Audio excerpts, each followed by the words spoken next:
اور کسی کو نہیں تو اپنا آپ کا تو ساتھ خود. جب انسان خود سے خود بے وفا ہو جائے تو اور کیوں پھر کسی کو شکوہ کریں کہ فلاں بے وفا ہے؟ ہمیں کس نے بنایا ہے؟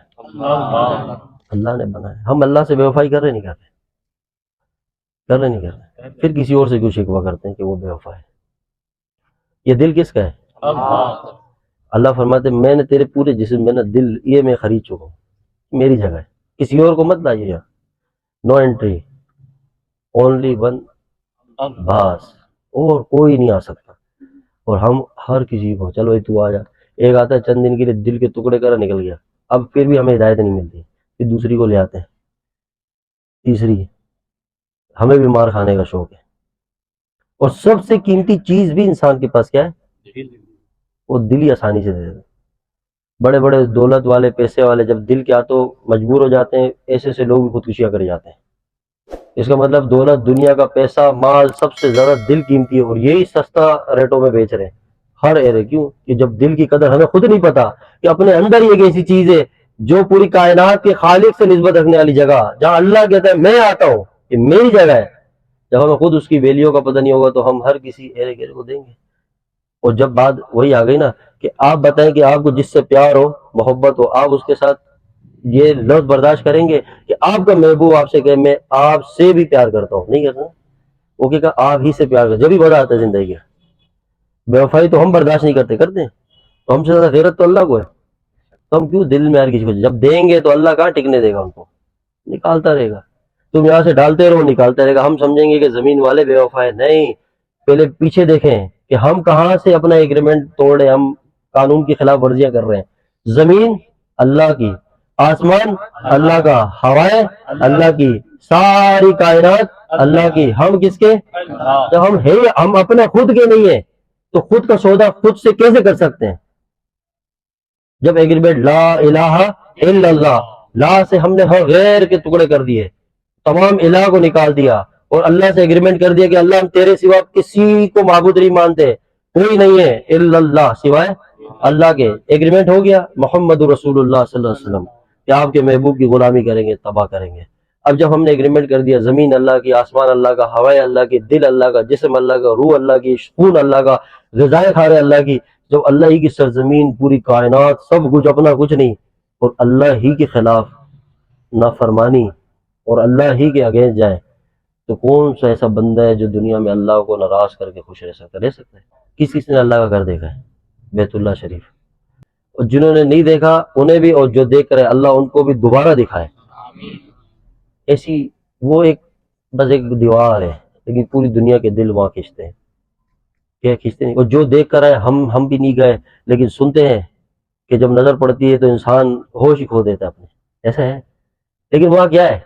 اللہ تو نہیں ہے. اللہ کا گھر ہے، تجلیات گر رہی ہیں اللہ کی. بیت اللہ کے بالکل ہی اوپر بیت المعمور ہے، فرشتوں کا طواف کعبہ ہے.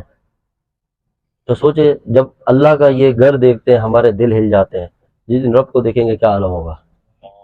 سمجھے؟ تو اللہ وہ کہتے ہیں مسجد ڈھابے مندر ڈھابے. ایک بلے شاہ کہتے ہیں ڈھا دے جو کچھ دیندا، ایک بندے دا دل نہ رب دلاویں چ رہندا.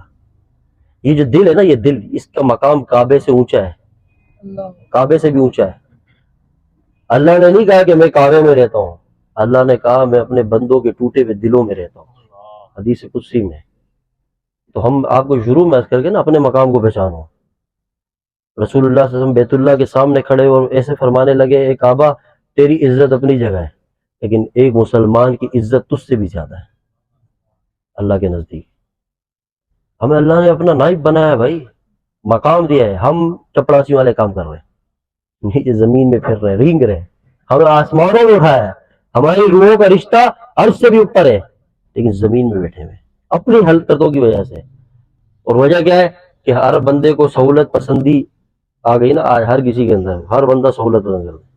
جو میٹھا ابھی کوئی بھی محفل ہو چلے، جہاں مزے لگ رہے سب جا رہے ہیں. جہاں تھوڑا مجاہدہ، تھوڑی آزمائش، تھوڑا ہر بندہ وہاں سے اوائڈ کرتا ہے، بھاگ رہا ہوتا ہے. نہیں ہے، ایمان اس چیز کا نام نہیں ہے. یہ دل ہلنا چاہیے، یہ ادھر ایک لرزہ طاری ہو. مومن کا دل ہے ہل جائے، اندر سے درد پیدا ہو جائے، غم پیدا ہو جائے، ہلے. ایسا اپنی زندگی کو اٹھاؤ کہ یہ دل ہل جائے اندر سے، یہ کہ کیا کر رہا ہے تو اسٹیپ لو، بڑھو آگے. یہ دنیا آپ کے حوصلے کو پس کرے گی، لیکن آپ ان کو مت دیکھو فلاں بات کر رہا ہے، فلاں یہ کر رہا ہے، چھوڑو فلاں کو، آپ اپنی منزل کو فوکس کرو، ایک نشانہ بٹھاؤ، یہ میرا مقصد ہے، یہ ایم آف لائف ہے، اور آپ سیدھا چل پڑو آگے، پھر نہ دائیں نہ بائیں، چلتے رہو۔ راستے میں آنے والے حالات، آزمائش، لوگوں کی باتیں آپ کو اور بلند کریں گی۔ دشمن دیکھے مسکراؤ، آپ کے ریئیکشن سے دشمن خوش نہیں ہوگا، آپ کے آگے کے جو بات کرنے سے نہیں، آپ جب مسکرائیں گے وہ اور پریشان ہوگا۔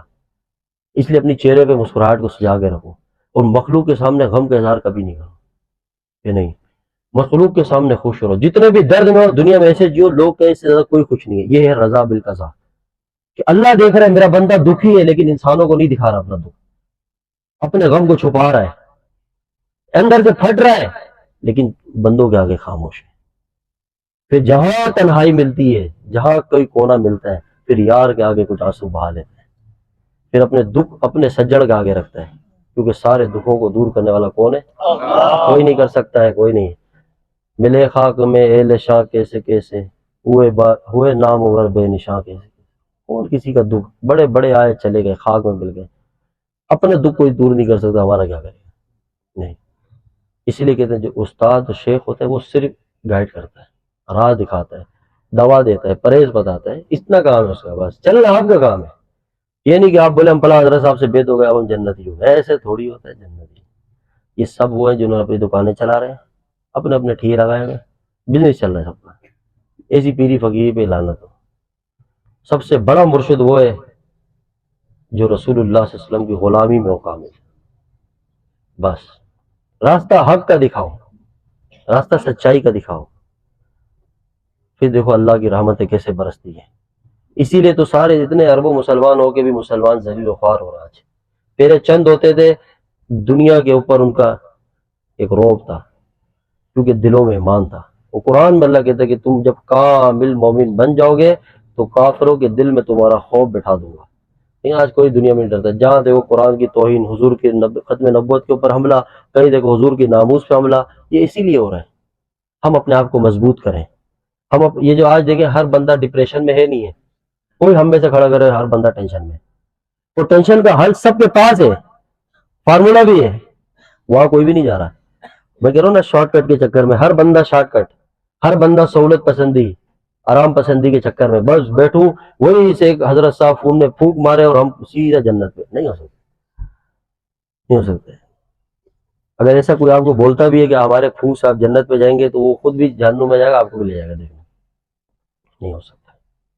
یہ ایسے بہت سارے مارکیٹ میں آ گئے ہیں، کیونکہ جب کسی کے اوپر کچھ نہیں ہوگا تو وہ ایسے ہی بھیجے گا۔ اور ہم بھی ماشاءاللہ ہمارا بھی معیار علم کا ایسا ہے، جب ہم نے اہل حق کی صحبت نہیں لی ہوگی، علماء کی صحبت نہیں ہوگی، تو ہر کسی کا چورن بک جائے گا، ہم خرید بھی لیں گے، ہر کسی کے ہاتھوں بیوقوف بن جائیں گے۔ نہیں، صحبت ایسی لیں کہ جب آپ بیٹھیں آپ کو اللہ یاد آ جائے، آپ کا دل اندر سے کہہ دے کہ پتہ چلے کہ آپ واقعی میں، کہ دل میں ایک بیداری پیدا ہو جائے، دل کے اندر ایک تبدیلی آنا شروع ہو جائے، انقلاب پیدا ہونے لگ جائے۔